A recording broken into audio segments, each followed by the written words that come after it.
Au centre de traumatologie de San Diego, Sarah Calloway n'est qu'une nouvelle infirmière. Celle que le Dr. Harlan Briggs interrompt à chaque briefing. Celle que les cadres supérieurs envoient chercher du café. Celle que personne ne prend au sérieux. Mais lorsqu'un Navy SEAL blessé est transporté d'urgence à l'hôpital et que son chien militaire refuse de laisser quiconque s'approcher du corps, grognant après les médecins, les agents de sécurité et toute une équipe de SEAL, l'ordre d'abattre l'animal est signé en moins de 10 minutes. Personne ne peut s'approcher. Personne n'essaye, sauf elle. Elle entre seule, sans armes, sans sédatif, sans renfort. Elle regarde le chien dans les yeux. Puis elle effectue quelque chose que personne dans cette pièce n'attendait. Elle remonte sa manche. Le chien se fige. Il cesse de grogner. Et toutes les personnes qui regardent à travers la vitre réalisent soudain qu'elles n'ont aucune idée de qui est réellement cette femme. Ce qu'elle révèle ensuite va changer tout ce qu'elle pensait savoir sur cette infirmière discrète qui ne s'était jamais rebellée. Si vous avez déjà été sous-estimé par quelqu'un qui n'avait aucune idée de vos capacités, cette histoire est pour vous. Laissez un commentaire ci-dessous et racontez-nous votre histoire. Avez-vous déjà dû faire vos preuves à un moment où tout était en jeu? Abonnez-vous et activez les notifications pour ne jamais manquer une histoire comme celle-ci. Éloignez ce chien de mon patient ou je le ferai euthanasier dans les 5 prochaines minutes. Le Dr. Harlan Briggs l'a dit assez fort pour que tout le personnel infirmier l'entende. Il faisait toujours cela. Il parlait à un volume conçu pour rappeler à tout le monde dans la pièce qui détenait le pouvoir.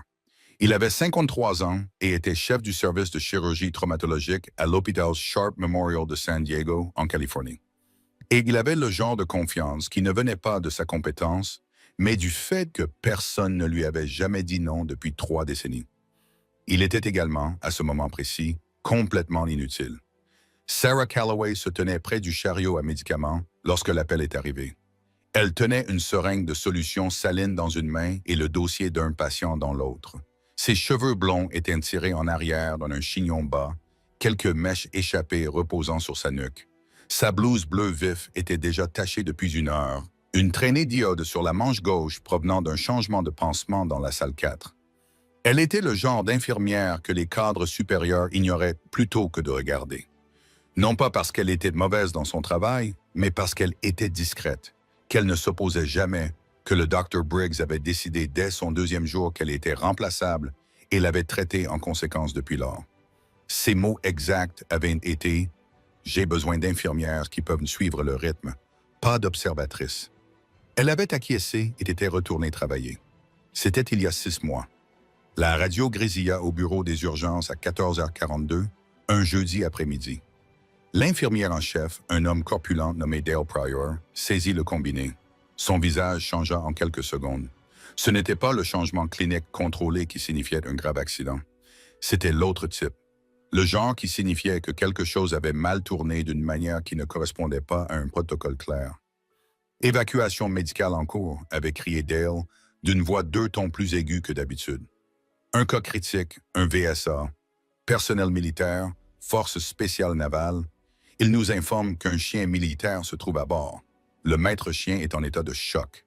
Le chien n'est pas attaché et ils ne peuvent pas s'approcher du patient critique à cause de l'animal.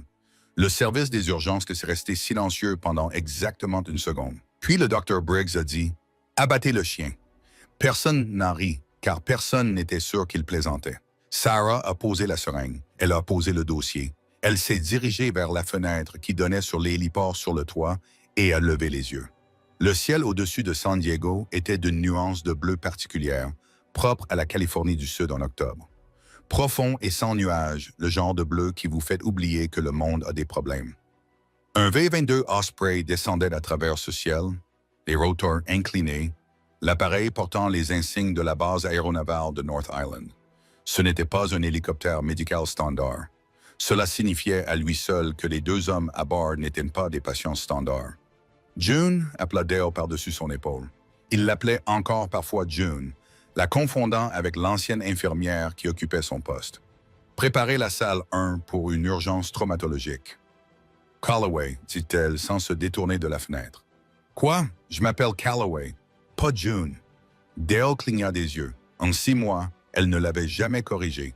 Il ouvrit la bouche, la referma, puis dit « Salle 1, Calloway », elle était déjà en mouvement. L'Osprey atterrit brutalement.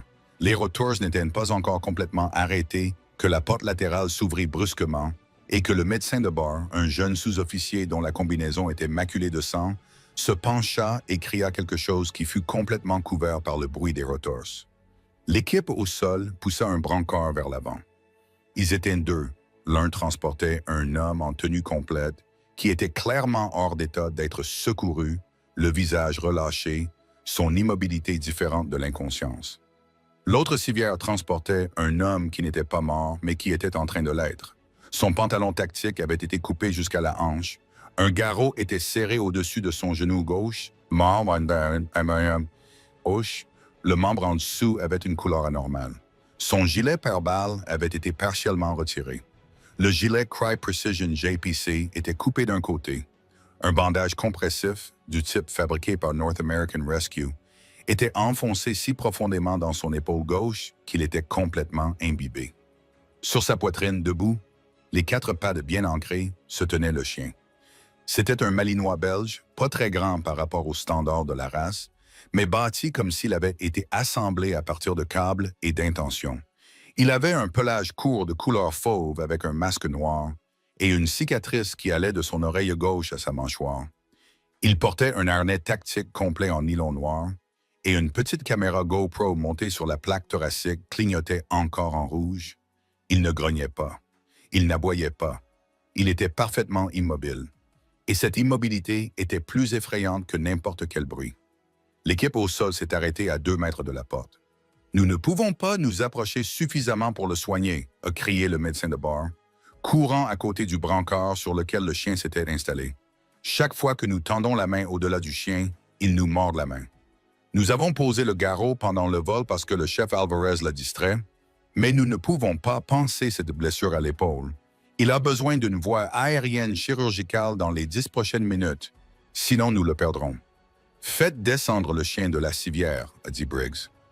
« Monsieur, avec tout le respect que je vous dois, ce chien vous arrachera le visage. Alors endormez-le. » Nous avons essayé. Il ne laisse personne s'approcher suffisamment pour lui faire une injection. Le Dr. Briggs s'est tourné vers l'équipe de sécurité. 2 hommes en uniforme bleu marine qui avaient couru depuis l'entrée des urgences. Tous 2 fixaient le Malinois, comme on fixe les choses pour lesquelles on n'a reçu aucune formation. L'un d'eux avait la main sur le taser à sa ceinture. C'était un Axon XE. Sarah le savait, car elle l'avait vu le dégainer et le rengainer 3 fois au cours des 30 dernières secondes. « N'utilisez pas ça, dit-elle. Tout le monde se tourna vers elle. Elle se tenait légèrement en retrait du groupe, toujours vêtue de sa blouse, les mains sur les côtés. Elle était sortie sans veste. L'air d'octobre venant du Pacifique était suffisamment froid pour lui donner la chair de poule. « Excusez-moi, dit Briggs. Si vous tasez ce chien, vous allez envoyer 50 000 volts à un homme qui est déjà en état de choc hémorragique. Le chien est sur sa poitrine. Le courant va passer. » Briggs la fixa du regard. « Alors retirez d'abord le chien. Personne ici ne peut retirer ce chien. » Les mots tombèrent à plat. Pas provocateur, juste factuel. Le genre de déclaration qui n'invite pas à la discussion parce que ce n'est pas une opinion. Briggs fit un pas vers elle. Il mesurait 1,4 et utilisait chaque centimètre pour intimider quelqu'un. Calloway, retournez à l'intérieur et préparez le kit chirurgical pour les voies respiratoires. Laissez les professionnels s'occuper de l'animal. Personne ici n'est capable de s'occuper de cet animal. Le médecin de vol acquiesçait derrière Briggs. Les agences de sécurité ne s'approchaient pas du chien. L'équipe au sol n'avait pas fait un seul pas vers lui. Le Malinois n'avait pas bougé non plus. Il observait la foule comme un joueur d'échecs observe son échiquier. Son regard passait d'un visage à l'autre avec une intelligence clinique et déconcertante. L'homme sur le brancard émit un son, pas un mot. Une expiration humide et saccadée qui signifiait que ses voies respiratoires étaient compromises. « Il va faire un arrêt cardiaque, dit Sarah. Nous avons 4 minutes, alors que quelqu'un éloigne cet animal de lui, » lança Briggs. Personne ne bougea. Le Malinois tourna la tête et regarda Sarah directement. Pas Briggs, pas l'équipe de sécurité, pas le médecin de bord, mais elle. Ses yeux ambrés se fixèrent sur son visage avec une concentration différente de celle avec laquelle il scrutait la foule. C'était la reconnaissance d'une catégorie. Il l'avait identifiée comme quelque chose. Il ne savait pas encore quoi, mais il savait qu'elle était différente des autres. Sarah expira lentement par le nez. Elle regarda le chien, elle regarda l'homme qui agonisait sous lui. Elle regarda le garrot, le North American Rescue Band tourné jusqu'à sa butée mécanique. L'heure écrite au marqueur noir sur le front de l'homme par le médecin de bord. 1419. Cela faisait 23 minutes. La fenêtre pour sauver ce membre se refermait plus vite que celle pour sauver sa vie. Elle regarda le docteur Briggs. « Bougez, dit-elle. Je vous demande pardon. Écartez-vous de mon chemin, docteur. » Briggs rit. C'était le genre de rire destiné à humilier. Court, sec, déployé comme une arme devant un public. « Vous êtes infirmière de salle, Calloway. Vous n'êtes pas habilité à intervenir en cas de traumatisme et vous n'êtes certainement pas qualifié pour vous occuper d'un chien militaire. Retournez à l'intérieur. » Sarah le regarda pendant exactement une seconde. Pas avec colère, ni avec douleur, mais avec la patience particulière de quelqu'un qui a cessé de s'expliquer à des gens qui ont déjà décidé de ne pas écouter. Elle passa devant lui. Elle passa devant les gardes de sécurité. Elle passa devant le médecin de vol. Elle marcha jusqu'à la civière et s'arrêta à 2 mètres du chien. Le Malinois baissa la tête. Ses lèvres se retroussèrent. Le son qui sortit de sa gueule n'était pas un aboiement. C'était plus grave que cela, plus profond. Le genre de son qui contourne le cerveau et s'adresse directement au système nerveux. Sarah ne recula pas. Elle se tourna de côté, réduisant son profil. Elle baissa le menton. Elle garda les mains immobiles le long du corps. Elle inspira par le nez en comptant jusqu'à 4. Elle expira par la bouche en comptant jusqu'à 4. C'était une technique de respiration tactique qu'elle n'avait pas apprise dans le cadre de ses études d'infirmière, mais dans un endroit qui n'existait plus officiellement. Le chien l'observait. Elle leva lentement la main droite, sans mouvement brusque. Elle saisit la manche gauche de sa blouse bleu vif. Elle commença à la retrousser au-delà de son poignet, au-delà de l'ancienne cicatrice de brûlure sur son avant-bras, une bande de peau pâle de 7 cm de long, souvenir d'un incendie dont elle ne parlait jamais, puis la petite marque d'éclat d'obus près de son coude, jusqu'à son deltoïde. Là, sur le haut du bras, petit, précis et légèrement estompé sur les bords par les années et le soleil, se trouvait un tatouage, ni grand ni décoratif, représentant un parachute ailé au-dessus d'un ensemble de foudres croisées. En dessous, en petites lettres majuscules, un seul mot, gardien. Le flash du 38e escadron de sauvetage, base aérienne de Moody, Géorgie. Le Malinois cessa de grogner, inclina la tête d'1 degré, puis de 2. Ses yeux ambrés passèrent de son visage au tatouage, puis revinrent sur son visage. Ses narines se dilatèrent. Il la lisait comme son entraînement lui avait appris à tout lire, non pas avec ses yeux, mais avec toute la profondeur de ses sens. Derrière Sarah, la foule était devenue complètement silencieuse. Le Dr. Briggs avait cessé de respirer. Le chien fit un pas en avant sur la poitrine de l'homme mourant. Il tendit le cou vers le bras de Sarah. Il renifla le tatouage 1 fois, 2 fois. Puis Ghost, le chien militaire affecté au Naval Special Warfare Group 1 Tier 1, formé à la base aérienne de Lackland dans le cadre d'un programme qui a coûté 400 000 $ au gouvernement américain, s'assit. Il s'assit sur la poitrine de son maître. Il cessa de grogner. Il regarda Sarah et attendit. « Mais qu'est-ce qui se passe ?» murmura le médecin de bord. Sarah était déjà en mouvement. Elle se plaça à côté de la civière. Elle posa une main sur le harnais du chien, la GoPro clignotant toujours en rouge au-dessus de ses doigts, continuant à tout enregistrer. « J'ai besoin du kit chirurgical pour les voies respiratoires, » dit-elle. Sa voix avait changé. Ce n'était plus le ton calme et prudent de l'infirmière qui s'excusait de prendre de la place. C'était tout autre chose, une voix plate, directe, celle de quelqu'un habitué à être en première ligne. « Tout le monde se met en place immédiatement, » dit-elle, « et que quelqu'un appelle le bloc opératoire. Dites-leur que nous arrivons dans 90 secondes. » Personne ne bougea pendant un battement de cœur entier. Puis Dale Prieur, qui travaillait au Sharp Memorial depuis 19 ans et pensait avoir tout vu de ce que cette ville pouvait produire, se retourna et courut vers la porte. Le brancard heurta les portes de la salle de traumatologie en courant. Sarah avait une main sur la rampe et l'autre sur le harnais de Ghost. Le chien se déplaçait avec elle comme s'il l'avait déjà fait auparavant. Comme si courir aux côtés de quelqu'un en blouse dans un couloir d'hôpital n'était pas différent de courir aux côtés de quelqu'un en tenue tactique dans une base militaire. Il suivait exactement son rythme. Ses pattes frappaient le linoléum en parfait rythme avec ses pas. Le Dr. Briggs criait derrière eux. Elle n'entendait pas ses paroles. Elle avait cessé de prêter attention aux bruits de fond dès qu'elle avait touché le brancard. Tout ce qui n'était pas le patient était devenu du bruit de fond. La salle Andeg 1 était à peine préparée. Dale avait placé le kit chirurgical pour les voies respiratoires sur le plateau, mais n'avait pas ouvert l'emballage. Le chariot d'urgence était contre le mur. La lampe chirurgicale suspendue, une Stryker Mi-78, était allumée mais mal orientée, plongeant la moitié de la salle dans l'ombre.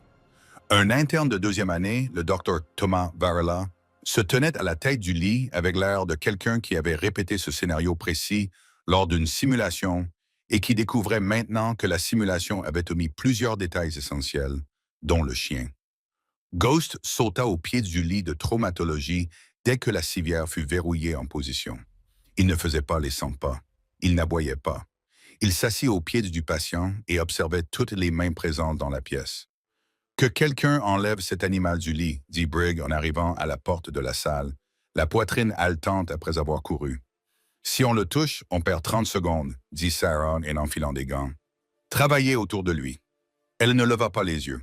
Elle était déjà à la tête du patient, lui inclinant le menton, évaluant ses voies respiratoires avec 2 doigts et ses yeux. Son nom était inscrit sur le bracelet que le médecin de vol avait mis. Lieutenant Commandant David Reyes, Marine américaine. Le bracelet était fabriqué par Zebra Technologies, la même marque que tous les hôpitaux du pays utilisaient. Du plastique blanc avec du texte noir, la chose la plus ordinaire dans une situation extraordinaire. Reyes avait 38 ans, d'après le bracelet. Il semblait plus âgé à ce moment-là.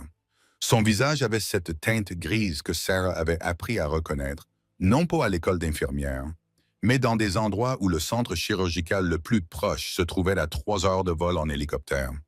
Ses lèvres étaient légèrement bleues, sa poitrine bougeait, mais le mouvement était anormal, superficiel et asymétrique. Le côté droit se soulevait légèrement plus que le gauche. « Tension, Numo, dit-elle. Côté gauche, il a besoin d'une décompression à l'aiguille avant que nous touchions les voies respiratoires. » Varela regarda Briggs. L'instinct de tous les résidents du bâtiment était de regarder Briggs. « Je vais effectuer la décompression, » dit Briggs en s'avançant et en enfilant ses gants.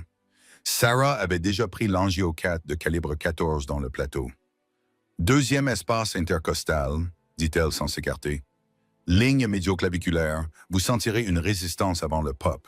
Je connais la procédure, Calloway. » « Alors faites-le ou laissez-moi le faire. Nous avons environ 90 secondes avant que sa pression ne s'effondre. » Briggs lui arracha l'aiguille des mains. Il serra les mâchoires.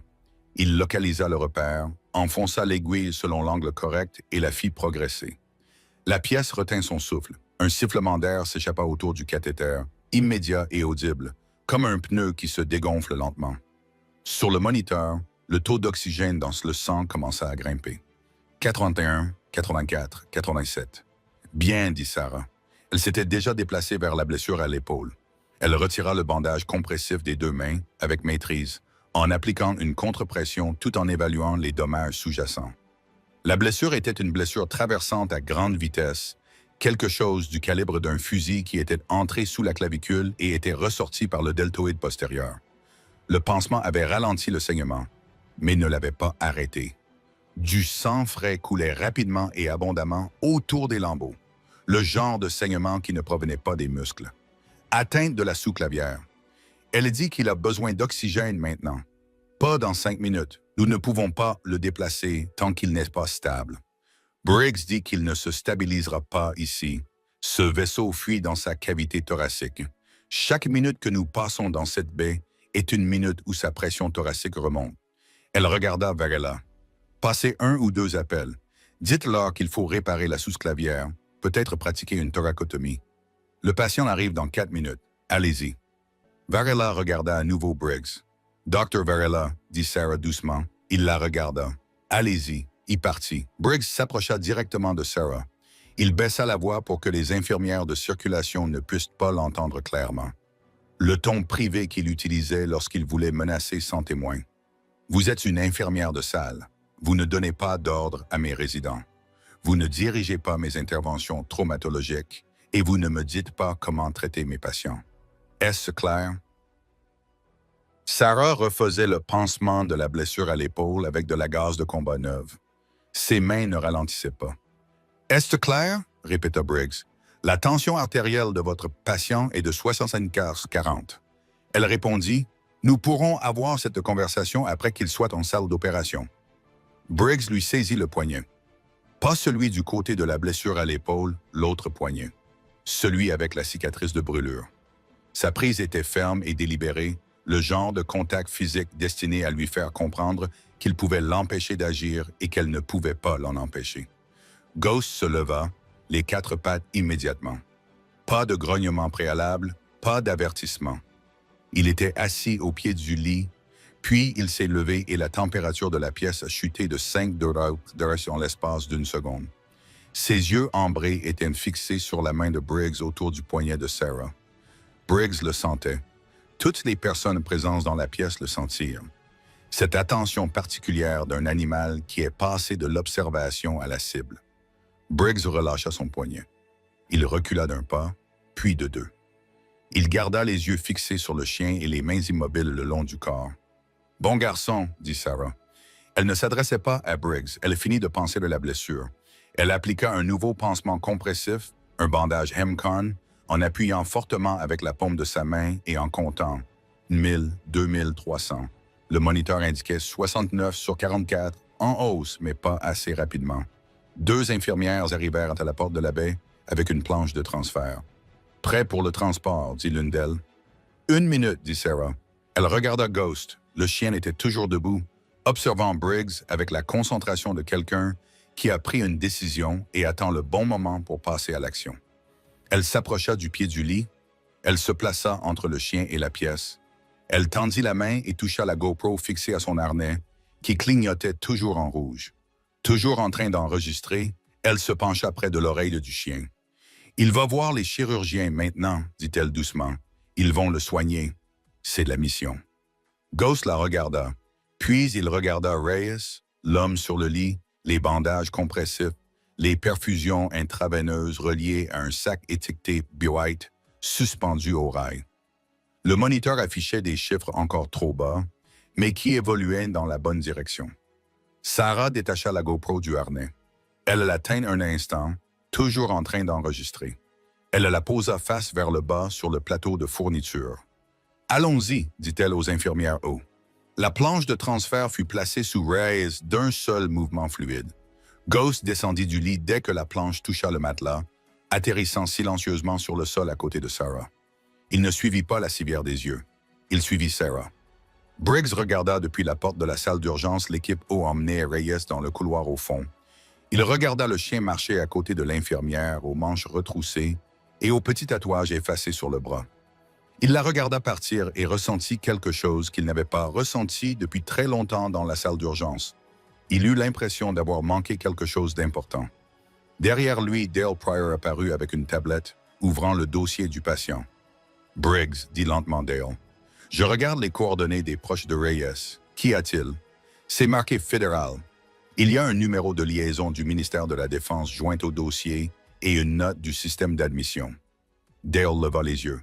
Il est écrit « Si ce patient est admis, nous sommes tenus d'en informer le commandement des opérations spéciales et navales dans les 15 minutes suivant son arrivée. » Briggs se retourna. « De quel genre de cas s'agit-il? »« Le genre, » répondit Dale avec prudence, « où des hommes en costume se présentent avant les documents administratifs. Comme sur commande, les portes d'entrée des urgences s'ouvrirent. 2 hommes entrèrent, vêtus de costumes sombres, sans cravate. Ils avaient cette posture particulière des gens qui évoluent dans le monde en s'attendant à ce que tout s'écarte de leur chemin. L'un d'eux tenait un téléphone. L'autre scrutait la pièce avec la concentration lente et méthodique de quelqu'un qui a été formé à lire les environnements avant les personnes. Son regard se posa sur le poste vide de Sarah. Il remarqua la GoPro posée à l'envers sur le plateau de fourniture de la baie 1. Il remarqua le morceau d'emballage roulé de la gaz de combat sur le sol. Il regarda le chien assis à l'entrée du couloir qui menait aux ascenseurs. Ghost le regarda en retour. L'homme en costume sortit son téléphone. Il composa un numéro. Il se détourna de la pièce et parla très doucement dans le combiné. Les seuls mots que Dale a compris étaient les trois derniers. Elle est déjà là. Le service haut du Sharp Memorial se trouvait au 4e étage. Sarah a pris les escaliers, non pas parce que l'ascenseur était lent, mais parce que Ghost ne voulait pas monter dans l'ascenseur. Il se tenait devant les portes coulissantes, regardait l'intérieur et plantait ses pattes avec la détermination silencieuse d'un animal qui avait fait son calcul et était arrivé à une conclusion. Sarah regarda la porte de la cage d'escalier. Elle regarda le chien. Elle poussa la porte et il la franchit sans hésiter. Ils montèrent ensemble, ses pas et ses pattes sur les marches en béton. La lumière fluorescente de la cage d'escalier était froide et impitoyable au-dessus d'eux. Quelque part en dessous, elle pouvait entendre des voix. Les deux hommes en costume n'étaient pas allés au poste des infirmières. Ils n'avaient pas demandé à Dale le numéro d'une chambre de patient. Ils s'étaient dirigés directement vers les ascenseurs avec l'efficacité de personnes qui connaissaient déjà les lieux. Cela lui apprenait quelque chose. Elle poussa la porte du 4e étage. Le couloir haut était plus calme que les urgences. C'était un calme différent. Ici, le bruit était celui des procédures, le léger frottement des chariots d'équipement, le sifflement du système de ventilation, la qualité acoustique particulière d'un couloir où chaque chambre renfermait quelque chose d'important derrière une porte fermée. Les lumières au plafond étaient des panneaux encastrés, propres et blancs, le genre d'éclairage qui ne laissait aucune ombre et ne permettait aucune ambiguïté. Un technicien chirurgical nommé Flores leva les yeux d'un chariot de fourniture et vit le chien. « Vous ne pouvez pas amener cet animal ici. Il ne partira pas ailleurs. » Sarah demanda, « Dans quelle salle se trouve Reyes? »« Ou deux, mais vous ne pouvez absolument pas l'amener. Je ne l'emmènerai nulle part. C'est lui qui a choisi d'être ici. » Sarah s'arrêta devant la fenêtre d'observation de l'O2. À travers la vitre, elle pouvait voir Varela au poste d'anesthésie. La chirurgienne cardiaque traitante, le Dr Patricia Inwen, était déjà à la table, gantée et en blouse. Son équipe s'était disposée autour du patient avec la géométrie pratique de personnes qui avaient répété cette danse particulière 1000 fois. Reyes était sur la table. Sa poitrine était ouverte, pas complètement, une incision antérieure gauche, les écarteurs en place. Gwen travaillait dans la cavité avec le calme concentré d'une femme qui pensait dans millimètres. L'artère sous-clavière était le problème. Sarah avait eu raison. Le vaisseau fuyait dans l'espace pleural depuis près de 40 minutes. L'aspiration fonctionnait en continu. Le récipient posé sur le sol contenait déjà un liquide rouge foncé qui fit frémir le technicien chirurgical qui se tenait à l'extérieur lorsqu'il jeta un coup d'œil à travers la vitre. Ghost s'assit à côté de Sarah près de la fenêtre. Il regardait à travers la vitre l'homme allongé sur la table. Il ne faisait aucun bruit. Sa respiration, qui était rapide et superficielle aux urgences, était devenue plus longue et plus délibérée. Il posa son nez contre la vitre, laissant une petite empreinte de buée, puis releva la tête et continua à observer. « Il comprend plus que vous ne le pensez », dit une voix derrière elle. Sarah se retourna. L'un des hommes qui se trouvait en bas se tenait dans le couloir. Il avait lui aussi monté les escaliers ou avait trouvé un autre moyen et il l'avait fait si discrètement que ni elle ni Ghost ne l'avaient entendu arriver. C'était une compétence particulière. Ghost entendait tout. L'homme avait la quarantaine, portait un costume sombre, une chemise blanche et n'avait pas de cravate. Ses tempes étaient grisonnantes et ses cheveux étaient coupés courts, d'une manière qui n'était ni civile ni tout à fait militaire. C'était la coupe de quelqu'un qui avait été l'un et qui était maintenant l'autre, sans s'être complètement engagé dans la transition. Il avait le genre de visage qui avait été beau il y a 20 ans et qui était maintenant plus que beau. Autoritaire, le visage d'un homme qui avait été dans des salles où les décisions rendaient les gens mal à l'aise et qui était quand même à l'aise. Il regardait le tatouage sur son bras. Elle n'avait jamais baissé sa manche. « Commandant Walsh », dit-il, il ne se présentait pas. Il prononçait un nom qu'il s'attendait à ce qu'elle reconnaisse. Ce fut le cas. « Vous êtes loin de Herbert Field », dit-elle. « Vous aussi. » Il vint se placer à côté d'elle, près de la fenêtre. Il regarda Reyes sur la table. « Il va s'en sortir. Nuan est le meilleur chirurgien vasculaire de la côte ouest. Si la perte de volume ne dépasse pas le seuil, oui. Et le seuil, c'est qu'il est là depuis 11 minutes. Elle a trouvé la source du saignement en 4 minutes. Si je devais parier, je dirais qu'il sortira d'ici. Elle s'est arrêtée, probablement boitant, mais il marche. Walsh resta silencieux pendant un moment. Ghost leva les yeux vers lui, puis reporta son regard vers la vitre. La posture du chien changea légèrement. Il n'était plus détendu, mais ne semblait pas non plus prêt à attaquer. Neutre, la posture d'un animal qui a classé quelqu'un dans la catégorie « connu ». La GoPro, dit Walsh. Sarah ne dit rien. Le médecin de vol dit qu'elle enregistrait depuis le moment où il l'avait chargée dans la salle des bagages. Nous avons besoin de ce qu'il y a dessus. Elle est dans la baie 1. Elle n'est plus dans la baie 1. Walsh la regarda de côté. Un de mes hommes est allé la récupérer il y a 12 minutes. Le plateau était vide. Sarah garda les yeux fixés sur la fenêtre. Calloway. Walsh. Savez-vous ce qu'il y a sur cette caméra? Elle se tourna vers lui pour la première fois depuis qu'il s'était approché derrière elle. Elle le regarda comme elle avait appris à regarder les gens dans les salles d'interrogatoire, trouvant l'écart entre ce qu'ils disaient et ce dont ils avaient besoin, lisant la structure de la question plutôt que sa surface. « Je sais ce que Reyes faisait à Bagram, » dit-elle. « Je sais que cela ne figurait dans aucun ordre de mission officiel. Et je sais que si ce qui se trouve sur cette caméra est rendu public avant que les bonnes personnes ne l'aient vu, les hommes qui l'ont mis sur cette table vont s'en tirer. » Walsh ne dit rien. « Alors oui, dit-elle, je sais ce qu'il y a dessus. Où est-ce? » Des pas dans le couloir. Ils se retournèrent tous les deux.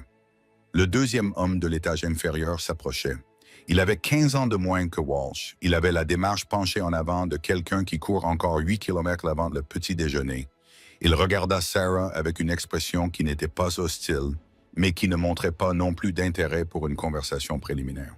« Monsieur, dit-il à Walsh, nous avons un problème. Définissez le problème. » Briggs, le chirurgien traumatologue, est au téléphone dans son bureau. Nous ne savons pas qui il appelle, mais son assistant dit qu'il a obtenu il y a 10 minutes un badge visiteur pour un consultant civil. Aucun nom dans le système. Le badge a été délivré par la réception après un appel téléphonique du bureau administratif. Walsh regarda Sarah. Elle réfléchissait déjà à la question. Briggs, la prise au poignet. La façon dont il avait regardé son tatouage dans la salle de traumatologie avant de l'attraper, non pas avec curiosité, comme tout le monde l'avait regardé, mais avec autre chose. De la reconnaissance, peut-être. Ou le contraire de la reconnaissance, le regard d'un homme qui recoupe des informations avec une possibilité qui lui a déjà été donnée. « Il savait qui j'étais avant aujourd'hui, dit-elle. Walsh ne le confirma pas. Il ne le nia pas non plus. « Qui lui a envoyé ces informations? » demanda-t-elle. « C'est ce que nous essayons de déterminer. » Ghost se leva. Les deux hommes regardèrent le chien. Ghost ne regardait plus la fenêtre haut. Il regardait le couloir en direction des ascenseurs. Ses oreilles étaient complètement dressées, tournant indépendamment l'une de l'autre, suivant quelque chose que l'oreille humaine n'avait pas encore enregistré. Sa queue était raide. Son poids s'était déplacé vers l'avant, sur ses pattes avant. Puis Sarah l'entendit. Le son de l'ascenseur, un léger carillon qui signifiait que les portes de cet étage s'étaient ouvertes. Un son hospitalier tout à fait banal.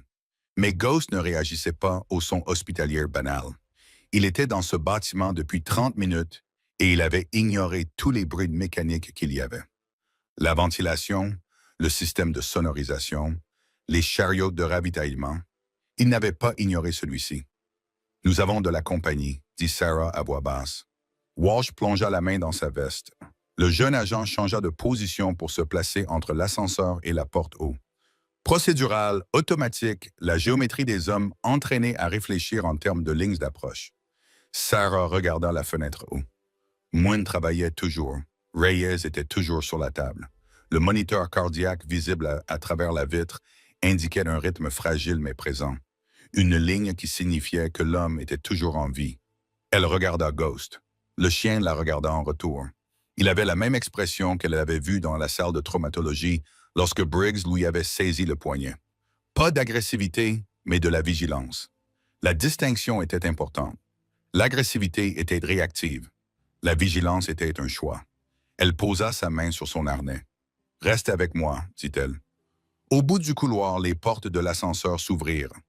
Deux personnes en sortirent, un homme et une femme, tous deux en civil, tous deux portant le badge vert plastifié des visiteurs autorisés à l'hôpital. L'homme était corpulent. la cinquantaine bien avancée, avec la silhouette molle de quelqu'un qui avait autrefois été physique et qui avait arrêté. La femme était plus jeune, la trentaine, vêtue d'un blazer sombre, tenant contre sa poitrine un porte-document en cuir. Ils se dirigèrent directement vers O2, sans passer par le poste des infirmières ni le tableau d'affichage, avec l'assurance de personnes à qui l'on avait dit exactement où aller et par qui. Walsh s'avança dans le couloir. « C'est un étage chirurgical réservé, dit-il. » Sa voix était agréable et parfaitement imperturbable. L'accès des visiteurs ne s'étend pas au-delà du troisième étage. L'homme corpulent s'arrêta. Il regarda le costume de Walsh, puis le jeune agent, puis Sarah avec sa manche retroussée et le chien à ses côtés. Son regard s'arrêta sur le tatouage. Il le regarda pendant 2 bonnes secondes. Puis il regarda le porte-document dans les mains de la femme et quelque chose changea dans son expression. Ce n'était pas de la peur, mais une réévaluation.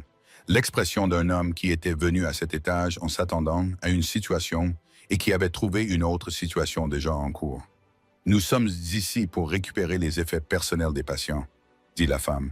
Sa voix était neutre et exercée. Son commandant a autorisé la récupération. Son commandant, dit Walsh, est actuellement en réunion à Coronado et n'a rien autorisé au cours des 40 dernières minutes. Je le sais parce que j'étais présent à la réunion. La femme regarda son dossier. L'homme corpulent regarda Sarah.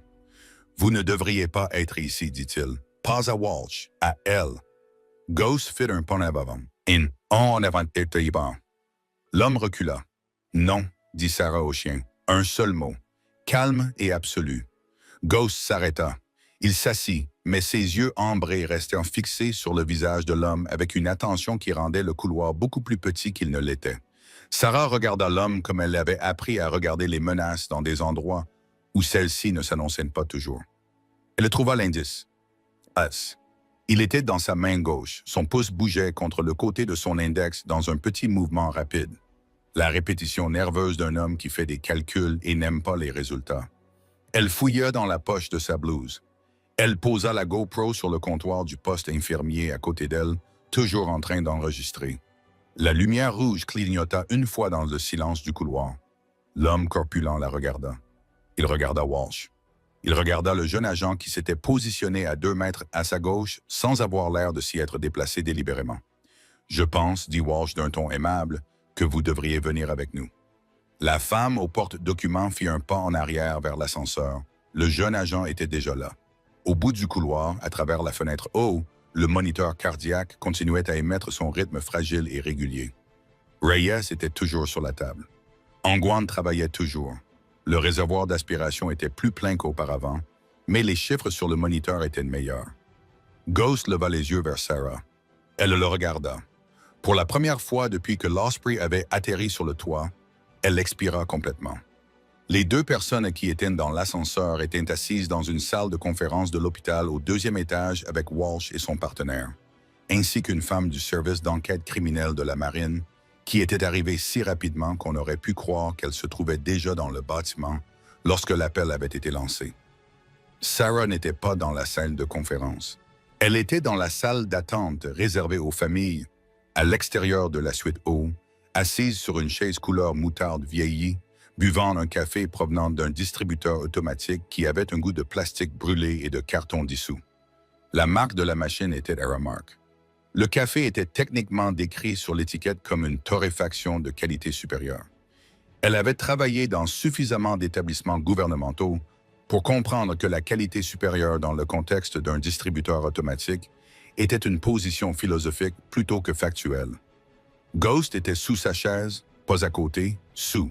Son menton reposait sur son pied gauche et son corps était recroquevillé dans l'espace étroit entre les pieds de la chaise, avec cette indifférence totale au confort que seuls les animaux et le personnel des opérations spéciales maîtrisent parfaitement. Il dormait, pas d'un sommeil léger, un œil ouvert, comme un animal dans un environnement étrange. Il dormait profondément, sa respiration était lente et régulière. Ses jambes tremblaient parfois, comme s'il poursuivait quelque chose, comme les chiens poursuivent quelque chose dans leurs rêves. Sarah regardait les portes aux suites. Nuan était sorti il y a 40 minutes, toujours en blouse, son masque baissé autour du cou. Elle avait regardé Sarah et avait dit 3 mots. Il va vivre. Puis elle s'était retournée et était retournée derrière les portes pour les fermer. 3 mots suffisaient. Sarah n'avait appelé personne. Elle n'avait envoyé aucun message. Elle s'était assise dans le fauteuil moutarde avec son horrible café et avait laissé l'adrénaline se métaboliser comme elle avait appris à le faire. Non pas en se distrayant, mais en restant assise et en attendant que ça passe. Le corps savait quoi faire si on ne le combattait pas. L'erreur que la plupart des gens commettaient était de le combattre. Son téléphone vibra. Numéro inconnu, indicatif régional de San Diego, mais un préfixe qu'elle ne reconnaissait pas. Elle répondit. Callaway. La voix à l'autre bout du fil était celle d'une femme. Calme, comme le sont souvent ceux qui gagnent leur vie en restant calmes dans des situations conçues pour produire l'effet inverse. Qui est à l'appareil? Mon nom n'a pas d'importance pour le moment. Ce qui importe, c'est que vous êtes assise devant l'O2 du Sharp Memorial et que la GoPro que vous avez posée sur le comptoir du poste infirmier il y a 40 minutes a été enregistrée comme preuve fédérale et que vous êtes la dernière personne dans ce bâtiment à savoir ce qu'elle contient réellement. Sarah resta silencieuse. Je ne suis pas une menace. La femme a dit que c'est grâce à moi que Walsh est arrivé à l'hôpital avant les 2 autres. J'ai signalé l'admission de Reyes dès qu'elle est apparue dans ce système. Pourquoi? Parce que Reyes n'était pas à Bagram en train de faire ce que son ordre de mission indiquait, et les personnes qui l'ont mis dans cette Osprey le savent. Et au moins l'une d'entre elles a été en contact avec un membre du personnel médical du Sharp Memorial au cours des dernières 72 heures. Sarah posa son café. Briggs, dit-elle. Harlan Briggs a reçu 2 appels téléphoniques au cours des 3 derniers jours provenant d'un numéro enregistré au nom d'une société de conseil en logistique à Arlington, en Virginie. Sur le papier, cette société compte 11 employés. En réalité, elle n'en compte que 2, et tous 2 ont un passé qui s'est terminé de manière abrupte, ce que les registres d'emploi du gouvernement n'expliquent pas entièrement. Que c'est Briggs à mon sujet? Votre nom, votre service antérieur, votre lien avec la 38e division et le fait que vous avez été transféré au Sharp Memorial il y a 8 mois après avoir occupé un poste au Landstuhl Regional. Sarah a assimilé cette information. Landstuhl, l'hôpital militaire américain en Allemagne, l'endroit où elle avait passé 2 ans après avoir quitté l'armée de l'air, travaillant dans un service de traumatologie qui traitait le même type de blessures que celles pour lesquelles elle avait été appelée à secourir les personnes qui les portaient. Elle avait choisi L-Tool parce que c'était un juste milieu, ni combat, ni civé, un endroit où les 2 mondes se côtoyaient. Elle avait choisi Sharp Memorial parce qu'elle pensait s'être suffisamment éloignée de ce juste milieu pour disparaître dans l'ordinaire. Elle s'était trompée. « Que transportait Reyes ?» demanda-t-elle. Il y eut un silence au bout du fil. Ce n'était pas de l'hésitation, mais de la réflexion. Le silence de quelqu'un qui décide de ce qu'il va révéler. Vous avez vu les images de la GoPro, j'en ai vu suffisamment.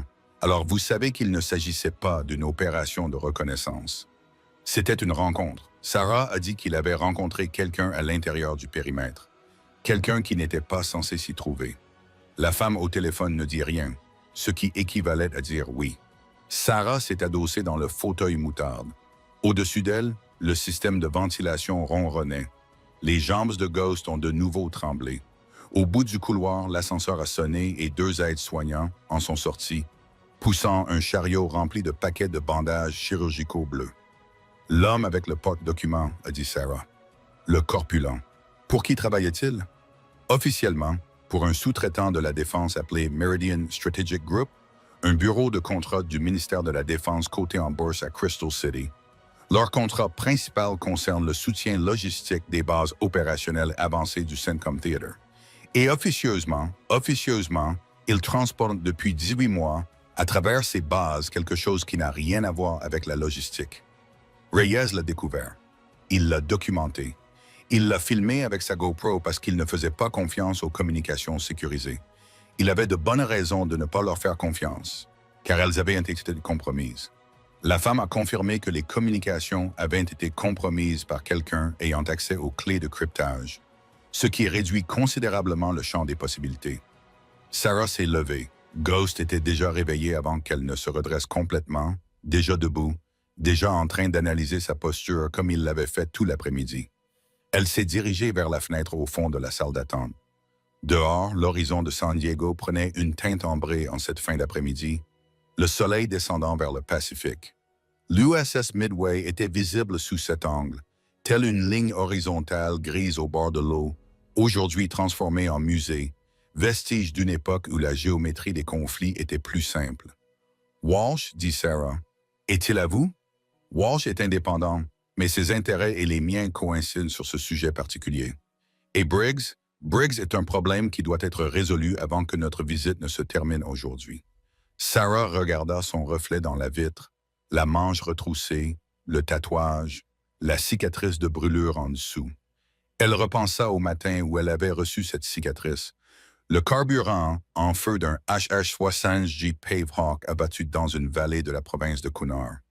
La chaleur qui avait traversé son gant de vol avant qu'elle n'ait pu ouvrir la porte et sortir le pilote. Elle repensa au pilote. Reyes avait la même carrure, la même mâchoire, la même façon d'être inconscient qui ressemblait à du sommeil. Elle repensa aux 90 secondes de retard qu'elle avait eues pour rejoindre Marcus Reeve à Deersor. Elle repensa au fait qu'aujourd'hui, elle était arrivée à l'heure. « Que voulez-vous que je fasse? » demanda-t-elle. Briggs doit rencontrer son contact à l'hôpital dans les 30 prochaines minutes. Le badge visiteur a été délivré à une personne utilisant un nom qui n'existe dans aucune des bases de données auxquelles nous avons accès, ce qui signifie qu'ils ont accès à des bases de données auxquelles nous n'avons pas accès, ce qui signifie que cela va au-delà d'un simple sous-traitant couvrant une irrégularité logistique. La femme marqua une pause. Nous devons savoir qui franchit cette porte d'entrée. Les hommes de Walsh surveillent l'entrée, mais ils n'ont pas de photos. Nous avons besoin d'une identification visuelle. Vous voulez que je passe devant l'entrée pour voir qui c'est? Vous êtes déjà dans le bâtiment. Vous avez un badge du personnel. Vous avez une raison d'être à la réception. Et vous avez quelque chose que les hommes de Walsh n'ont pas. Sarah attendit. « Le chien, » dit la femme. Ghost leva les yeux vers elle lorsqu'elle le regarda. Ses yeux ambrés étaient désormais en alerte. Les spasmes du rêve avaient disparu, remplacés par la concentration qui était son état par défaut dans tout environnement passant de neutre à actif.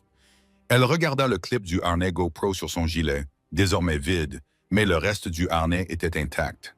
Les panneaux en nylon noir, la poignée à l'arrière, les poches latérales qui, d'après son expérience, pouvaient contenir beaucoup plus que ce que suggérait la liste du matériel. « Pourquoi le chien? » demanda-t-elle. « Parce que l'homme que nous recherchons a passé 14 mois à diriger un programme à la base aérienne de Lackland il y a 8 ans, un programme classé secret. Les seules personnes qui connaissent son visage sont celles qui étaient présentes. » Sarah resta immobile. « Le chien était là, dit-elle.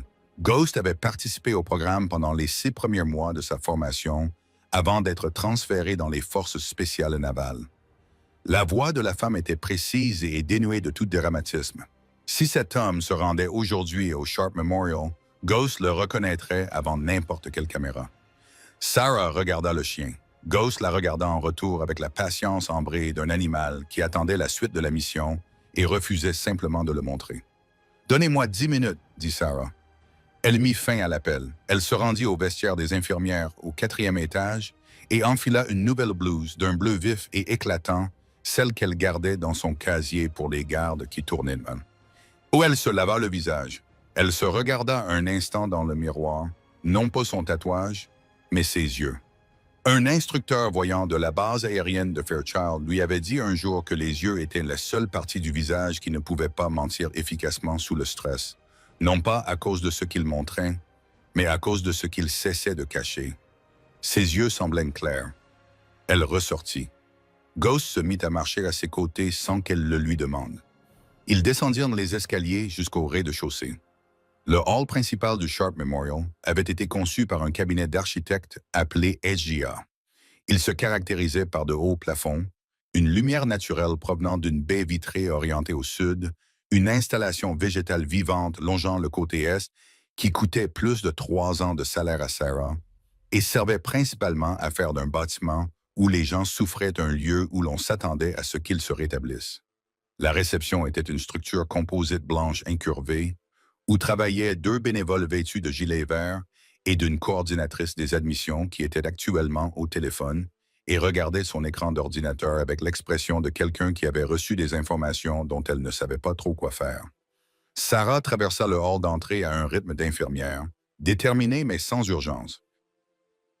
Un rythme qui signifiait qu'elle allait quelque part en particulier et qu'elle avait une raison d'être là. Ghost marchait à côté de son genou gauche. Les gens s'écartaient automatiquement pour lui, la foule s'écartant inconsciemment autour de quelque chose qui sortait de l'ordinaire. Elle se rendit dans le couloir d'approvisionnement qui longeait l'entrée principale. Il y avait une fenêtre étroite, givrée sur les bords, mais claire au centre, qui donnait sur la zone de dépose des visiteurs et les portes automatiques. Elle attendit. À 17h14, les portes automatiques s'ouvrirent. Un homme entra. Il avait 60 ans, les cheveux gris coupés courts, des vêtements civils qui lui allaient bien, comme des vêtements coûteux. Il portait un blazer anthracite foncé, une chemise à col ouvert et aucune cravate. Il se déplaçait avec l'économie de quelqu'un qui s'était débarrassé de tout ce qui était superflu il y a des décennies et qui n'y était jamais revenu. Il ne portait rien. Pas de sac, pas de mallette, pas de téléphone visible. Il se dirigea vers la réception et dit quelque chose à la coordinatrice des admissions. Elle acquiesça et se dirigea vers le système de badge visiteur. Ghost s'arrêta. Le chien marchait à côté d'elle, puis il s'immobilisa complètement. Ce n'était pas l'immobilité menaçante de la salle de traumatologie. C'était différent. C'était l'immobilité d'un animal qui traitait quelque chose à une fréquence inaccessible aux humains. Son nez bougea une fois, deux fois. L'air dans le couloir d'approvisionnement était ventilé, recyclé, transportant des particules du hall d'entrée à travers le système d'admission au-dessus de la porte. Ghost s'assit. Il leva les yeux vers Sarah. Sa queue bougea une fois, un seul battement lent contre le linoléum. Ce n'était pas un battement joyeux. C'était le mouvement spécifique que Sarah avait appris à interpréter comme une confirmation au cours de ses 8 années de travail avec des chiens militaires. L'équivalent en langage corporel d'une correspondance d'empreinte digitale. Elle sortit son téléphone. Elle tapa un seul message à un numéro inconnu. Blazer gris, pas de sac, vient d'entrer. La réponse arriva en 4 secondes. Nous l'avons. Restez avec le chien. Sarah regarda à travers la vitre dépolie l'homme qui recevait son badge de visiteur de la part du coordinateur. Il l'accrocha à son blazer avec le geste habité de quelqu'un qui avait porté des badges dans de nombreux bâtiments. Il leva les yeux une fois, balayant le hall du regard, évaluant instinctivement la menace comme quelqu'un pour qui c'était un réflexe. Son regard passa sur la vitre dépolie. Il ne pouvait pas la voir, elle le savait. Mais Ghost grogna une fois, d'un grognement grave et assuré, celui d'un chien qui se souvenait. L'homme au blazer gris prit l'ascenseur jusqu'au 3e étage. Sarah le savait parce que le partenaire de Walsh se trouvait dans le hall, vêtu d'un gilet de bénévole commémoratif qui lui allait aussi bien qu'un équipement tactique va à quelqu'un qui passe le plus clair de son temps en équipement tactique.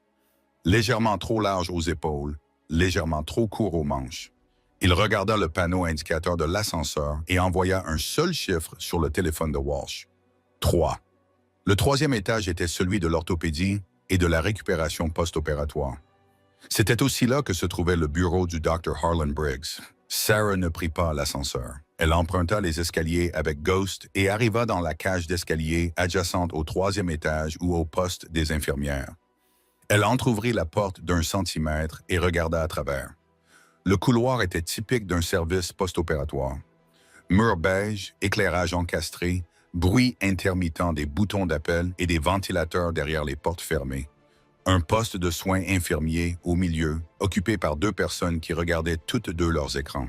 L'homme au blazer gris se tenait devant le bureau de Briggs. La porte était fermée. Il ne frappait pas. Il attendait, le dos contre le mur à côté de la porte. La position de quelqu'un à qui on avait dit d'attendre là et qui avait choisi cet endroit délibérément, l'angle lui permettant de voir simultanément les 2 extrémités du couloir. Professionnel. Sarah referma silencieusement la porte de la cage d'escalier. Elle regarda Ghost. Le chien regardait l'espace sous la porte comme s'il pouvait voir à travers en se concentrant. Son téléphone vibra. « Walsh, le 3e étage est à nous. Restez en attente. N'approchez pas. » Elle répondit par SMS. « Il est à découvert, il attend devant le bureau de Briggs. La porte est fermée. Une pause.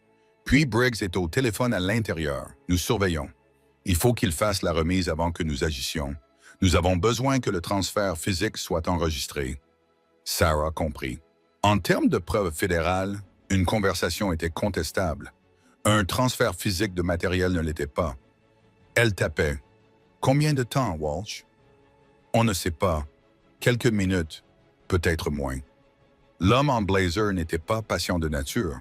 Elle l'avait compris. Elle s'adossa contre le mur de la cage d'escalier. Le béton était frais à travers sa blouse. Ghost s'assit à côté d'elle et appuya son poids contre sa jambe. La pression douce et persistante d'un animal qui lui servait de lest. Elle posa sa main sur son harnais, sans lui donner d'ordre, juste pour le toucher. Elle repensa aux images de la GoPro. Elle en avait regardé 40 secondes dans la salle de traumatologie lorsqu'elle l'avait prise sur le plateau. 40 secondes pendant lesquelles Varela était au téléphone avec le haut, Briggs se tenait à la porte de la salle et personne ne regardait l'infirmière dans le coin, avec sa petite caméra militaire à la main. 40 secondes suffisaient. Reyes était dans une pièce avec des murs en béton, une table et 3 hommes. 2 d'entre eux étaient en civil. Le 3e portait l'uniforme d'un colonel de l'armée américaine. L'angle de la caméra était à hauteur de poitrine. L'enregistrement GoPro provenait du harnais de Ghost, qui était assis au pied de Reyes. Le son était clair. L'acoustique du bâtiment était institutionnelle et dépouillée. Aucune surface molle, parfaite pour un enregistrement involontaire, avait dit le colonel de l'armée. Et Sarah pouvait encore l'entendre avec la précision d'une personne entraînée à retenir des informations verbales sous stress. La cargaison transite par l'aérodrome de Kandahar le 14. Après cela, c'est notre problème, pas le vôtre. Tout ce dont nous avons besoin de votre part, c'est la fenêtre. Reyes n'avait rien dit sur l'enregistrement. Mais Ghost avait regardé fixement le visage du colonel pendant un long moment. La façon dont le chien regardait les choses qu'il cataloguait. Elle ne savait pas ce qu'était la cargaison. Elle soupçonnait fortement qu'il ne s'agissait pas de logistique. La porte de la cage d'escalier s'est ouverte, pas sa porte. La porte à l'autre bout du couloir, celle près des ascenseurs.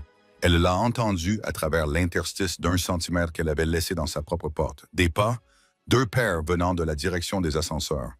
Walsh et son partenaire. Ils sont descendus dans le couloir depuis l'extrémité nord, marchant rapidement sans courir. Walsh avait sorti son badge, le porte-badge en cuir, sans s'annoncer, mais en le tenant prêt. Son partenaire était un pas derrière et à droite, l'espacement de 2 personnes qui avaient déjà parcouru des couloirs comme celui-ci auparavant. L'homme au blazer gris les vit à 2 mètres. Il ne courut pas. Il ne chercha pas à attraper quoi que ce soit. Il se redressa contre le mur et se tourna vers eux, avec le sang-froid de quelqu'un qui avait préparé des plans d'urgence pour ce moment précis et qui était maintenant en train de choisir entre eux. La porte du bureau de Briggs s'ouvrit. Briggs sortit avec une enveloppe en papier craft scellée dans la main gauche. Il regarda Walsh. Il regarda l'homme en blazer. Il regarda les papiers d'identité dans la main de Walsh. L'enveloppe en papier craft resta dans sa main gauche pendant exactement 2 secondes. L'homme en blazer dit « Ne le donnez pas à Briggs mais à Walsh. Il s'agit d'une consultation médicale confidentielle, dit l'homme. Sa voix était grave et posée et avait la résonance particulière de quelqu'un habitué à dire des choses qui mettaient fin aux discussions. Quelle que soit l'autorité que vous pensez exercer ici, elle ne s'étend pas aux communications entre médecins et patients. Nous ne sommes pas ici pour la communication, dit Walsh. Nous sommes ici pour ce qui se trouve dans l'enveloppe. Briggs baissa les yeux vers sa main gauche, comme s'il avait oublié qu'il la tenait. Dr. Briggs, dit Walsh, pose l'enveloppe sur le comptoir du poste des infirmières. Vous n'avez pas le droit. J'ai un mandat fédéral signé il y a 2 heures par un juge du district sud de Californie. Je l'ai sur mon téléphone si vous voulez le voir. Ou vous pouvez poser l'enveloppe sur le comptoir. Et nous pourrons régler cela sans que votre licence médicale soit examinée par le Conseil médical de Californie avant la fin de la semaine. Briggs posa l'enveloppe sur le comptoir. L'homme au blazer gris s'éloigna, non pas vers Walsh, mais sur le côté, d'un pas, puis pivota et se dirigea vers la porte de la cage d'escalier, à l'extrémité sud du couloir, celle derrière laquelle Sarah se tenait. Elle entendit ses pas s'accélérer. Elle regarda Ghost. Ghost regarda la porte. Elle avait 2 secondes pour prendre une décision. Walsh était à 10 mètres. Son partenaire se déplaçait pour couper l'angle, mais le couloir était long et la porte de la cage d'escalier était fermée. L'homme allait la franchir et descendre 2 étages avant que quiconque ne puisse l'atteindre, et la cage d'escalier était reliée au parking. Et après cela, il n'y avait plus que San Diego, l'autoroute et le Pacifique au-delà. Elle poussa la porte. Elle et Ghost entrèrent dans le couloir. L'homme au blazer gris s'arrêta. Il se trouvait à 2 mètres de la porte et il ne bougeait plus, car Ghost se tenait entre lui et la porte. Avec tout le poids de ses 36 kilos d'animal militaire entraîné et cette qualité particulière d'immobilité qui communiquait sans ambiguïté, que le prochain pas serait le dernier choix libre disponible. L'homme regarda le chien, il regarda Sarah, il regarda le tatouage. 38e sauvetage, dit-il. Sa voix avait changé. La résonance profonde et posée était toujours là, mais en dessous, quelque chose avait changé. Le calcul était toujours en cours, mais il était arrivé à une conclusion différente. Tu étais dans la vallée de Coonar il y a 8 ans, en novembre. Sarah ne dit rien. J'ai relu le rapport d'après-action. Il a dit, « Vous étiez le PJ du Pave Hawk qui s'est écrasé sur la crête. Vous avez sorti le pilote de l'avion en feu à main nue. » Il a regardé la cicatrice de brûlure sur son avant-bras. « Je vous ai recommandé pour la Silver Star. Elle y a été déclassée. »« Je sais, a-t-elle dit. Vous avez quitté l'armée 8 mois plus tard. »« Je le sais aussi. » Il regarda Ghost. Le chien n'avait pas bougé. Ses yeux ambrés étaient fixés sur le visage de l'homme, avec l'attention inébranlable d'un souvenir vieux de 8 ans. « Il était encore un chiot quand j'ai dirigé ce programme, dit l'homme doucement. Lackland 2016. Ce n'était pas un chiot, dit Sarah. Il avait 14 mois et il savait déjà faire des choses que les chiens de 4 ans ne pouvaient pas faire. Tu le sais bien. Quelque chose passa sur le visage de l'homme. Pas du regret. Quelque chose de plus précis. L'expression de quelqu'un qui avait fait un choix il y a longtemps et qui avait passé les années suivantes à se demander si c'était le bon, et qui n'avait toujours pas trouvé la réponse. « Que contient la cargaison ?» demanda Sarah. Walsh était à 15 mètres. Son partenaire avait cessé de bouger, restant en position, laissant jouer la scène. L'homme au blazer gris la regarda. « Vous ne voulez pas savoir, dit-il. J'ai été dans des endroits où le fait de ne pas savoir a coûté la vie à des gens, dit-elle. Je préfère savoir. » Il resta silencieux pendant un long moment. Dans le couloir derrière lui, Briggs n'avait pas bougé de sa position à côté du poste des infirmières. Son visage avait pris la couleur de la craie ancienne. L'enveloppe en papier craft était posée sur le comptoir et le partenaire de Walsh avait enfilé des gants et la photographiait avant de la toucher. Le protocole fédéral de traitement des preuves, méthodique et sans précipitation. « Des données biométriques, » dit finalement l'homme. Sa voix s'abaissa à un niveau qui ne dépassait pas les 4 années qui les séparaient, 14 ans de données biométriques de tous les militaires qui sont passés par Centencom. Empreintes digitales, scan rétinien, échantillons d'ADN, profil psychologique, tout ce qui a été collecté pour les habilitations de sécurité, tout ce qui était stocké sur un serveur Abraham et qui était censé être détruit lorsque nous nous sommes retirés. Sarah assimila tout cela. « Il n'a pas été détruit, dit-elle. Il a été copié 2 fois. Une fois par Meridian Strategic Group, qui a vendu la première copie à une société de renseignement privée à Dubaï, ayant des clients dans 4 pays qui ne sont pas alliés aux États-Unis. Il fit une pause. La deuxième copie était celle que Reyes avait trouvée. Il allait l'apporter au NSC. Au lieu de cela, il s'est retrouvé dans un Osprey avec un garrot à la jambe. Au lieu de cela, il s'est retrouvé dans un Osprey.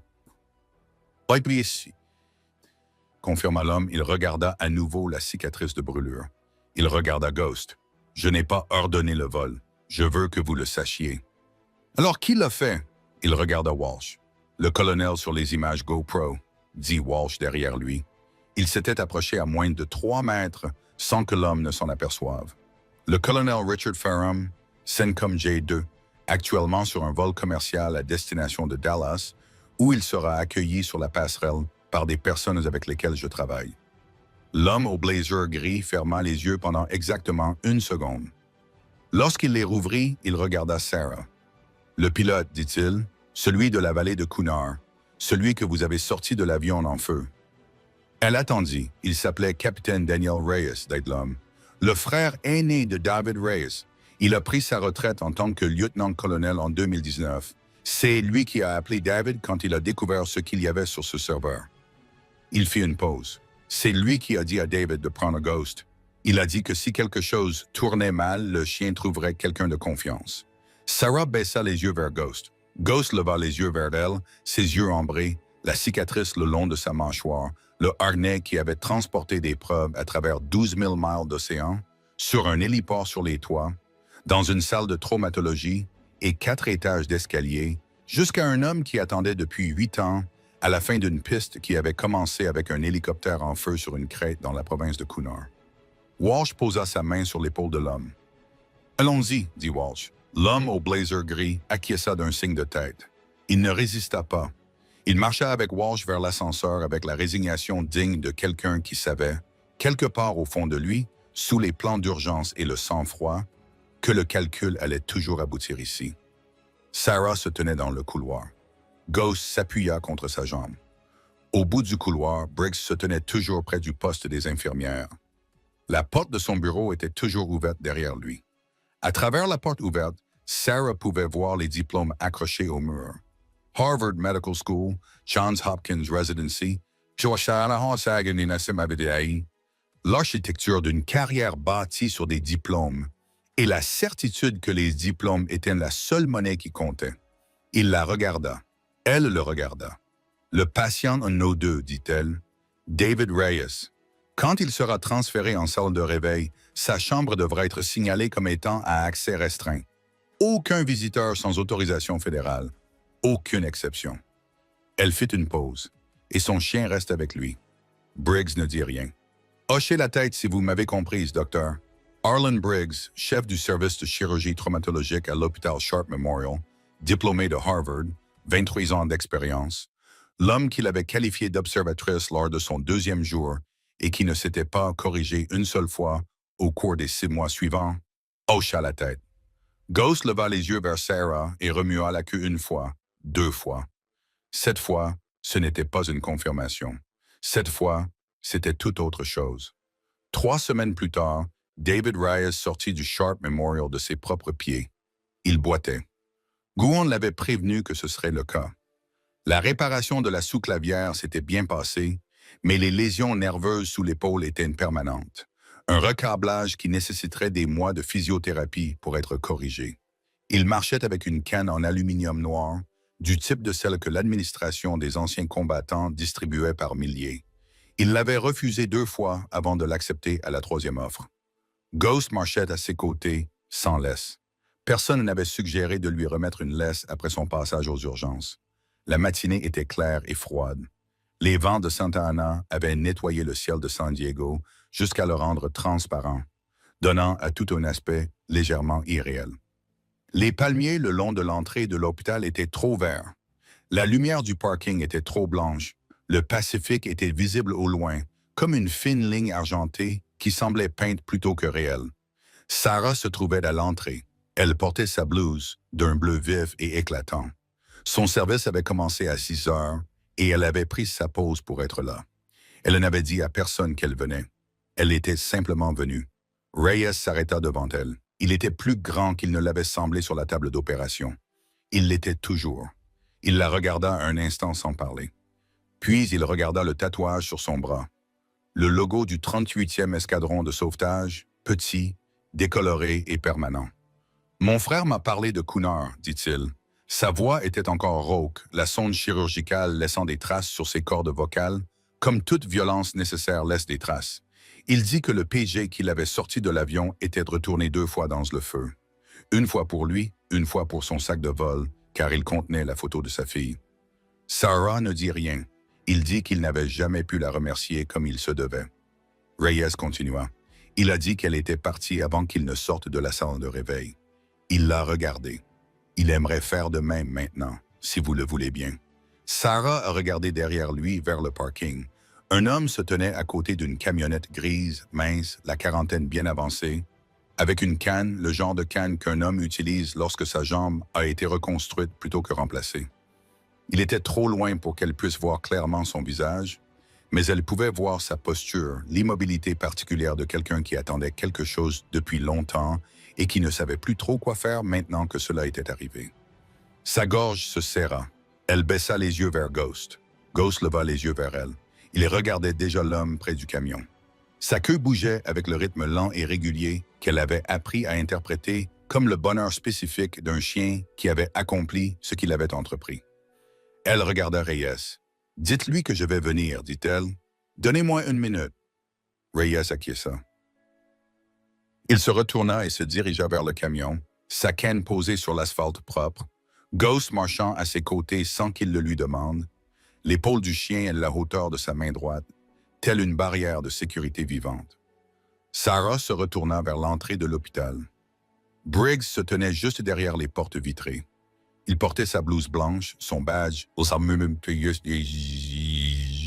l'armure de tout ce qu'il avait toujours été. Il la regardait à travers la vitre avec une expression qu'elle ne lui avait jamais vue auparavant. Ce n'était ni de l'arrogance ni du calcul, mais quelque chose de plus ancien et de plus simple que ces deux sentiments. Elle s'approcha de la vitre. Il poussa la porte. Ils se tinrent sur le seuil, l'air froid de l'extérieur et l'air chaud recyclé de l'intérieur se rencontrant dans l'espace entre eux. « Je fais cela depuis 23 ans, dit-il. » Sa voix était calme. Le volume public avait disparu. Il ne restait plus qu'un homme qui parlait. « En 23 ans, je n'ai jamais vu personne faire ce que vous avez fait dans cette salle de traumatologie. » Elle attendit. « J'aurais dû vous écouter dès le début, dit-il, à propos du chien, de la décompression, de tout. » Elle le regarda. « Vous aviez raison, dit-il. Je ne savais pas qui vous étiez. » « Vous ne le savez toujours pas, dit-elle, sans méchanceté. Mais vous savez ce que je peux faire. » Cela aurait toujours dû suffire. Elle le laissa debout sur le seuil. Elle traversa le parking en direction du camion gris, de l'homme à la canne et du chien qui avait porté le poids d'une mission sur 12 000 miles parce que quelqu'un lui avait dit de trouver une personne digne de confiance. Elle avait été parachutiste, elle avait été sauveteuse, elle avait couru vers des avions en feu, sauté d'avion à 6 000 mètres d'altitude et pansé des blessures dans l'obscurité à main nue. Mais elle était désormais infirmière, et elle avait appris qu'infirmière n'était qu'un autre mot pour désigner ce qu'elle avait toujours été. La dernière à arriver, la dernière à partir, celle qui restait. Fin. Si cette histoire vous a rappelé que les personnes les plus extraordinaires sont souvent les plus discrètes, laissez un commentaire ci-dessous et parlez-nous d'une personne dans votre vie qui s'est avérée être bien plus que ce qu'elle semblait être. Cliquez sur j'aime, abonnez-vous et activez les notifications, car chaque semaine, nous vous proposons une nouvelle histoire de courage, de loyauté et de justice qui ne fait pas la une des journaux télévisés, mais qui change tout quand même.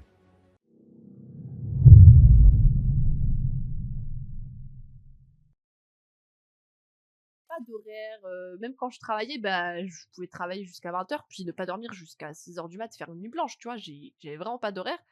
Du coup, c'est dur de se caler sur la personne, tu vois? Mais là, je travaille pas. Là, je travaille pas et là, je suis pas en couple et je travaille pas. Donc là, je fais vraiment ce que je veux, et j'ai jamais été aussi bien que ne pas être en couple, en fait. Je crois q et en plus, vas-y, je suis possessivement jalouse, machin, je préfère, tant que moi j'ai pas guéri et que j'ai pas travaillé sur ma propre personne, tu peux pas te mettre en couple. Si toi tu as un problème mental, pour moi, jalousie maladive, c'est un problème mental, hein. Te mets pas en couple. Tu vas juste faire souffrir toi et te faire souffrir la personne avec qui tu es. Faut juste pas se mettre en couple, d'accord? Moi, je suis très le gars, il regarde une autre meuf, red flag. Le gars, il respire le même air une meuf, red flag. Le gars, il joue avec une meuf, il parle avec une meuf, red flag. Je peux pas, en fait, je peux pas accepter le fait que mon gars, il va parler à quelqu'un d'autre. Non! La caissière, c'est une fille, tu changes de caisse. Tu changes de caisse. La secrétaire, c'est une fille, tu lui parles pas.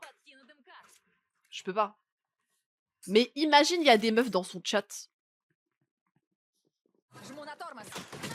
Imagine, il y a des meufs dans son chat. Non, non, non, non, non, non, non, non, non.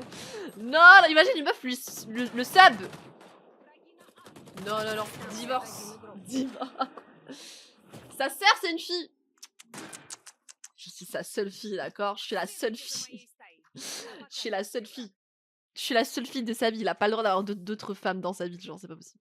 Non, mais on rigole, mais je préfère vraiment rester.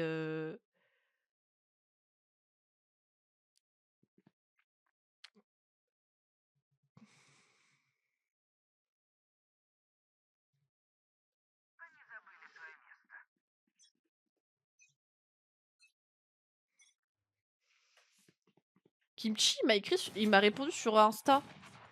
Ah, je suis quelqu'un. Eh, je suis quelqu'un, la team. J'ai Kimchi qui m'a répondu. Dinguerie, dinguerie. Oh, attends. Putain, mais ils sont forts, hein. Glove minus 1-1. Остался один игрок. Тебе крышка.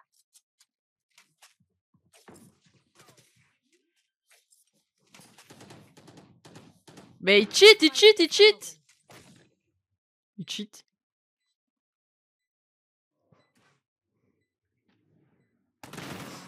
Ща что-то будет. Glove low. Остался один враг. Was double tap. Oh non, qu'est-ce qu'il fait là? Mais j'ai cru que c'était lui qui était garage. J'ai rien compris.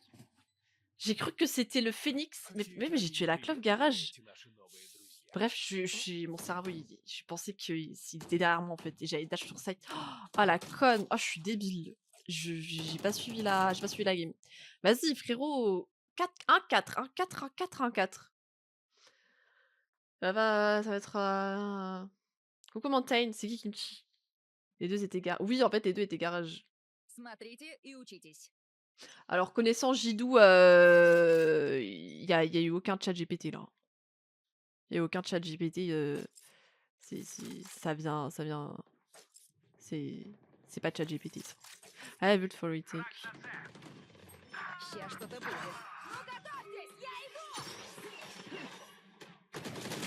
Je voulais la tuer! Pourquoi je vise le mur? J'ai fait le tour du mur. Alors que je voulais kill et repartir. Остался один игрок. Ah, ils sont trop forts, hein. Ils sont trop forts. J'aurais dû attendre les autres pour retake, je suis con. Je retake toute seule. Vas-y, la game est loose. J'ai préféré la game surprise. Хотят нас убить. Coucou Mixa. Oui, ça vient du cœur. Oui, mais je te connais, je sais que c'est pas ChatGPT. Ouais, c'est un streamer Valo, ouais. Et il y a quelqu'un qui avait fait une blague raciste en mode ah, mange pas le chien, je sais pas quoi, parce que bah il est asiatique. Et il a posté ça et j'avais pas compris. Genre, j'avais pas compris. J'ai vraiment les messages, ils étaient bizarres. J'étais en mode ah, et j'ai fait ah, mais c'est passé quoi? Et il m'a répondu. Ouais, je suis quelqu'un là-dessus. Je suis quelqu'un. Mais j'ai une photo avec Kimchi. Daliris. Tout mid. Il faut bien trouver quelqu'un pour la Saint-Valentin. Включайте. Enfin, Saint-Valentin. Жму на тормоз. Mais salope en fait. Voilà. Salope. Moi je serais Théodora. Tata, cerne sous les yeux. Sur les deux. Je t'aime, un homme pas deux. Talalilalila, lilalilana. Остался один враг. Тиммейт. Talilalila, lilalilala. Nice. Tita tita, tilalilala. Peut-être qu'il essaie. Oui. Allez, pour que quand je le quitterai, tout le monde me dira putain, mais Catharsis, c'est une grosse salope. Il était là quand Kata elle avait son cancer. Elle l'a quitté, cette pute. On va tous marier des putes. Ah non, c'est bon, laisse tomber. T'as plus le droit de quitter un mec, genre ça va se retourner contre toi de toute façon. Поделитесь. Поделитесь. Non, ça y est, c'est bon. Bah non, j'ai pas dérapé, c'est des vrais commentaires. J'ai lu les commentaires, un gars dit oh, heureusement que Tenz a quitté cette pute toxique. Vrai commentaire. Vrai commentaire que j'ai lu sous un TikTok.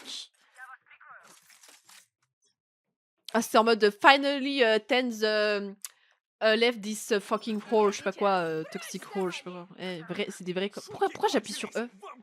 Oui! Замедлю их. Oui! Спайк на А. En fait. Остался один враг. Bisous, bisous, Roxane! Après, il y a vraiment. Ouais, mais c'est vrai, il y a des gens, ils ont cours. Putain, on est mardi, bah oui, moi je vis ma belle vie là. Moi j'ai aucune notion de jour, bah oui, il y a des gens, ils ont cours. Bon cours! Arrête l'école, full streaming, j'avoue. Hein. En vrai, il y a du potentiel. Hein. Il y a grave un potentiel en vrai. Hein. Moi, je le vois bien, streamer et tout. Hein. Командный эйс. Les cours, c'est vraiment pour les nazes. Hein. Trop surcoté. Ah, c'est pas le même gars. Кажется, эти ребята хотят меня убить. C'est pas le moment d'arrêter. Hein. Мне не привыкать. Bon cours à toi. Étudie bien, travaille bien à l'école et respecte les profs, c'est important. c'est important les professeurs. Ils se font toujours maltraiter les professeurs, je trouve. Les pauvres, ils ont rien demandé. Respectez vos profs un peu là. Eh, j'ai stun un... Allez, winnable en vrai. Si je me focus en vrai, c'est win, mais je suis pas focus. Ils sont 15 franchement. Oui, non mais oui. Oui, c'est vrai. Mais c'est pas pour autant... Hein? T'as capté.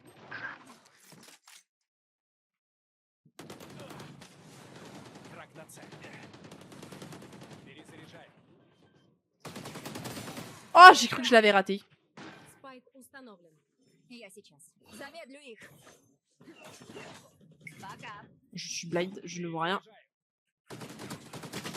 Заряжай. Je spray. Остался один игрок. Bah, je dis ça parce que moi j'étais dans une école russe et dites-vous que les Russes, ils ont pas la même mentalité que les Français, tu vois. Je vous jure, quand j'ai vu des profs se faire bully, j'ai pleuré. Les bullies russes, c'est des fous. C'est un peu vraiment comme dans les séries, en mode ils balançaient des papiers, ils balançaient des crayons sur le prof, ils lui balançaient des trucs. Les gars, ils se couchaient sur un bureau comme ça, sur le banc, avec leur téléphone, ils jouaient à des jeux vidéo pendant le cours de la meuf. Hein. Vraiment, ils étaient en mode... aucun cahier, rien, ils étaient sur leur tel comme ça, sur le bureau. Ils se mettaient bien, ils se couchaient par terre, ils jouaient au téléphone et tout. La prof, elle a pleuré, elle a appelé la directrice. La directrice est venue, elle a un peu calmé le truc, mais la prof, elle a pleuré. Moi, ça me fait mal au cœur. Moi aussi, j'ai pleuré, je suis en mode, vas-y, les gens, ils sont trop irrespectueux et tout. La prof, en plus, elle était trop gentille. Mais elle était trop gentille, c'est ça le problème.